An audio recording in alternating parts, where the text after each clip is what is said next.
Welcome, everyone. And for this special edition of Scroll of Thoth podcast, I am here with Matthew Venus, who's an artist, folk magician, and owner of Spiritus Arcanum, online occult supply store. And wanted to talk to him today about some of his work with Saint Cyprian. Matthew, how you doing? Doing excellent. Thanks so much for having me. No problem. So we'd like to start out with a little bit about how you got into the occult and what your current practice is. Sure.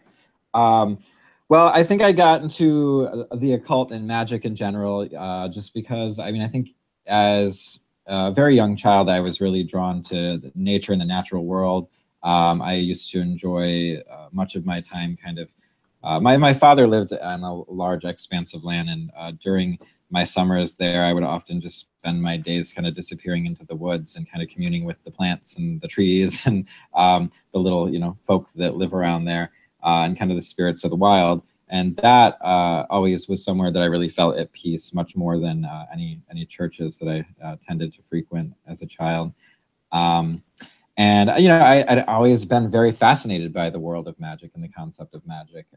And it wasn't until I was probably about 12 years old that I stumbled across a book in my middle school library that was all about the history of witches and witchcraft, and not necessarily from a flattering place.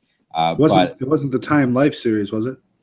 No, it was. I think it's this book that I actually was able to track down later, and I think it's called The Weird Way of Witches, and I have it somewhere in my library just for the nostalgia sake of it, But it goes into a lot of like the history of the witch trials and such, and it doesn't necessarily paint witchcraft in a flattering light. But for me, it was mind-blowing because I'm like, oh, magic is real. Witches are real. Like, people were doing this, so people must still be doing this. And really, a lot of my exploration kind of grew from that. I started finding more, actual books that were being published by current occultists, which this is like in the early 90s. So the offerings were pretty sparse at that time for a 12-year-old. But yeah. Kind of grew from there. I explored witchcraft and kind of the eclectic witchcraft stream for a while, but a lot has happened in the years since then, and it's been over 25 years, I guess, of studying and practicing magic now. And now I guess I'm really comfortable with just terms like occultist and folk magician, because that tends to encapsulate a lot of my practice without being too committal to any particular stream. I would say that I'm definitely heavily influenced by traditional witchcraft currents. Really, the heart of my practical magic revolves around hoodoo and conjure and root work of, Southern American folk magic. Has been a big part of how I approach things on a practical day-to-day, getting stuff done kind of an approach. And really, to the deeper heart of like my personal practice really revolves around kind of my own exploration of a whole group of spirits that I've been working with and working to kind of codify a working personal grimoire around that relationship and the exploration of it. So it's something, it's a personal practice really, but something that has been very rewarding. Wow. So a little bit varied, a little all over the place, but these all are wonderful ways to kind of complement and a nice balance between them all. I would say that, I jump in kind of different ponds and don't necessarily muddy the waters of any of them, but still am able to work in different realms and give them their proper respect. Yeah, our recent series of podcasts have been all about emergent magic, which is all about creating your own system based on what you learn through doing magic. So meeting someone who makes their own grimoire kind of gets to the heart of that. Yeah, absolutely. That's great. Yeah, for me, it really kind of came out of some of that, where it was like I wasn't really finding a tradition or a practice that really wholly spoke to me. And so I had done enough magic. I had gotten enough training. I'd worked with enough teachers and enough groups and things like that to have gotten the basic tools to go out there, into the other world, as it were, and kind of call out to the spirits and have them call back to you and really, know how to safely and in a rewarding way form those relationships and build your own kind of system on that kind of level, and let the spirits kind of come to you, and let that be informed by the work with them. To me, that's been a really rewarding but awful, oftentimes challenging thing too, because it's lonely work Yeah. to be treading your own path. So it is really great to come into contact with other people who are exploring similar realms, and forging kind of their own ways of doing, out of a lust for satiating the ego, but doing it out of a true devotion towards developing what really works for them and honoring the spirits as they come to them. Awesome. So tell me how you discovered Saint Cyprian and a little bit about the man himself. So, I mean, really, I'd have to say that I just kind of came through Saint Cyprian. Now we're probably looking at maybe like 8 or 10 years ago, really through just some forums on folk magic, really just kind of whisperings. There really wasn't much information on Cyprian in English. So I came across his first mention and kind of the stories of him really through some of the old like Yahoo forums and things like that. And I think there's a bit about him on like Lucky Mojo. I don't know how long ago that was that popped up, and really was fascinated. I mean, here we have this like kind of patron saint of witches and occultists and necromancers. How could you not be interested in that? For someone who I was already working with varied saints. And actually, I'm remembering the first way that I started coming into contact with information about Saint Cyprian was in relation to Santa Muerte, because at that time I was trying to find as much information on Santa Muerte that I could, which again, this was before like her popularity really kind of exploded in the United States. So even finding a statue of Santa Muerte at that time was relatively difficult. But I remember on some of the forums, oftentimes when people are working with Santa Muerte, they'll use an amparo, basically a form of protection, because of the currents of energy and the spirits that may come along with her are considered to be too much or darker, depending upon where people's practice is and what their expectations are and how she comes through for them. And so it's not uncommon for people to do an amparo with another saint, and those saints that are usually used for protection in that case would be either Saint Michael or Saint Cyprian. And so that's where I started doing kind of my research into those, is to determine which of those two was the most appropriate to use in that fashion, in which case for me, it's not Saint Cyprian. I work with Saint Michael in that capacity, but Cyprian kind of captured my interest, and I started doing more research, and then eventually started doing more works with him. But really, I've been doing were more situational, really to try and develop like in various occult abilities and things like that, and that had been successful and rewarding. But I have kind of devoted myself going forward for a lot of different reasons and a lot of different kind of messages and pushes that I've been given to develop that relationship further. And I'll get into that in a minute. But yeah, I'll tell everyone who's listening who has no idea who Saint Cyprian is a little bit about him, so we're talking about Saint Cyprian of Antioch in this case, not of Carthage. Saint Cyprian of Antioch is a 3rd century pagan magician, sorcerer, and a necromancer who was said to have been very adept in astrology, and in his youth traveled the world and traveled to Greece and India and Egypt and learned all of their magic to become a very adept and powerful sorcerer. And he was based in Antioch, where he developed a reputation for being a powerful practitioner with a wide breadth of various occult abilities, which some of the highlights included casting very powerful love spells, the conjuration of demons, as well as the ability to cause natural disasters. And the story kind of takes its turn where a young man came to Cyprian who desired the affections of a young Christian woman by the name of Justina. And Justina was born into a pagan family, but had converted because she was so moved in faith, and she converted to Christianity and took a vow of chastity in some stories.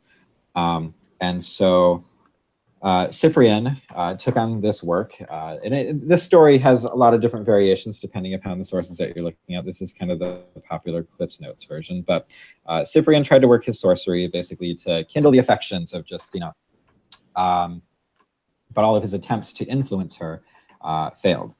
And so in some tellings, Cyprian observed the strength of her faith, saw that it was something that he couldn't overcome, saw the power of her devotion, and it led him to make the sign of the cross on himself. And in doing so, he found both faith and salvation in Christ. And then this led to his conversion and going up the ranks, basically, until he eventually became a bishop. So through his conversion, he turned his ability to command and control demons into an ability to perform powerful protections and exorcisms against malignant spirits. And that's one of the things he's popularly turned to. And if you look at the books of Cyprian, you'll see a lot of exorcisms as a part of that. And also, some would say in atonement for some of his previous deeds, he became a patron for those who suffered as a result of natural disasters. Within a lot of folk magical traditions and practices, Cyprian has become known as a patron of those who practice the occult arts. So being a patron of those who practice arts similar to what he was doing before his conversion, essentially. But within this, namely, we're talking about like those who practice sorcery, witchcraft, necromancy, forms of divination. But he is kind of transformed into this amazing and kind of beautiful symbol of the duly observant magician, one who works on the right hand in the name of Christ and works with the Psalms and, may regularly attend church services, but while on the left hand, they're doing more work of the occult, taboo, diabolical, or of the sorceress path. So he stands in between these worlds and maybe work to assist the magician in all manner of works that are associated with those. The thing I love about Saint Cyprian is that we have these kind of two almost opposing forces in modern occultism today, where we want to discover our pagan roots and know that knowledge and where we came from in the West. But at the same time, we've come to an understanding that we can't ignore Christianity as a part of our heritage. And Cyprian does so well at bridging that gap. And I think we're lucky that now we do have quite a few translations of works that are said to be his grimoires, and just some great stuff out there from guys like Jake Stratton Kent and others that have been really interesting read. Now, you mentioned that St. Cyprian is called upon for those who suffer from natural disasters. So I think that's a great segue to tell us about the campaign that you're running now concerning St. Cyprian and hurricane relief. Yes. Well, so this year is a part of my own kind of personal work to build a stronger relationship with Cyprian. I'd already kind of planned on doing a novena to him, a 9-day service of prayer that would be starting on the 16th of September and working all the way through to his feast day, which it would conclude on the 26th then of September. And so I'd already kind of planned this, and with everything that's going on in the world, we have forest fires affecting parts of the U.S. We have hurricanes affecting not just the U.S., but many other countries and places in the world as well. We have a lot of people who are out of their homes or who have suffered injury or loss on many levels due to all of these terrible natural disasters that are going on. I've decided to kind of do, as a part of my novena, include the petitions and the names of any of those who want to come to me and show me really just a screenshot, a receipt basically of anyone between now and when I begin the novena on the 16th. And honestly, even if they get it into me sometime before the feast day, I will include this, wherever they jump into the line. What I'm doing is send me a screenshot that you made a donation of at least $5 or more to any organization that offers relief in the wake of natural disasters. And then in return, you can tell me your name as well as any particular petition that you might want included in the prayers, and I will include you in the prayers and include you in the working that I'm doing of this novena, as well as the feast celebration of Cyprian on the 26th. It's a really wonderful way that we can give offering and give honor to this amazing and wonderful saint, while also being able to do good works in his name. And in addition to that, to kind of up the ante for people, so I own an online shop, as you mentioned, called Spiritus Arcanum. I'm currently on Etsy, but I will be launching spiritusarcanum.com come October, rather. And as a part of that, I make all natural, handcrafted hoodoo and conjure oils, amongst many other things. And one of the oils that I create is a Cyprian oil. So as a part of that, I am including 3 people who are a part of this list. I'll be doing a drawing. 3 people will get a free bottle of my St. Cyprian oil that will be blessed during the feast. And then one will get, I designed a deck which is called the Heraldic Lenormand. And I'm doing a printing of that as we speak. And when that comes out, I will be gifting that to one of those lucky winners as well. Thank them for doing good works in the name of Cyprian. So I'm very excited about it. I've already gotten a pretty good number of people that have contacted me and who have made some wonderful donations and who will be included in that working. And I'm really looking forward to hopefully getting some more so that we can really maximize the amount of relief that we're able to provide to those in need, while also spreading the name and doing good works in the name of Cyprian. Awesome. And it appeals deeply to me because it's 2 of the principles that I try to follow. That number 1, you know, any magic that you should do should be followed up by work in the real world, you know, outside the spirit world, and getting those donations to people who need them is great. And then 2, using your magic to help people in general and to make the world a better place. And thank you so much for doing that. What would be the best way for people to contact you to let you know they want to get involved? Absolutely. So there's a couple different ways that you can contact me. So probably the easiest and best way to do this is you can go to Spiritus Arcanum on Facebook. It's SPIRITUS ARCANUM. If you search me on Facebook, you should be able to come up with it. And then you'll actually see, you should probably see some of the posts that I've made about this. There's actually a donate button right there that you can donate. And once you've done that, just send me a message through there and let me know that you've donated your amount. If you can send me a screenshot, that would be marvelous. And if you have a particular petition, include that as well. You could do it that way. I'm also on Tumblr. If you search Spiritus Arcanum on Tumblr, you should find me, or just really Google it, you'll find it. And lastly, I'm also on Instagram as Spiritus Arcanum. So if you can do it any of those ways, I've put up posts on all of those channels for people to be able to do it. Like I said, there's a donate button on the Facebook one, but don't feel as though you must donate to that particular organization. If you have another organization that does the work of offering relief in the wake of natural disasters that you'd rather donate to, that is perfectly fine. None of this money is going through my hands. I want it all to go directly to the organizations. I thought about doing like a GoFundMe or something like that, but I want all of the money, 100% of the money, to go to these organizations so they can do the work that they do. I just would love for people to contact me, tell me about the great donations that they've done, and I would be more than happy to include them in this. Awesome. Well, hey, thanks for hanging out and talking with us. And absolutely. Hopefully we'll get a chance to talk to you sometime in the future. And thank you for making those prayers for us and making the world a better place. Thank you so much. Thanks for having me.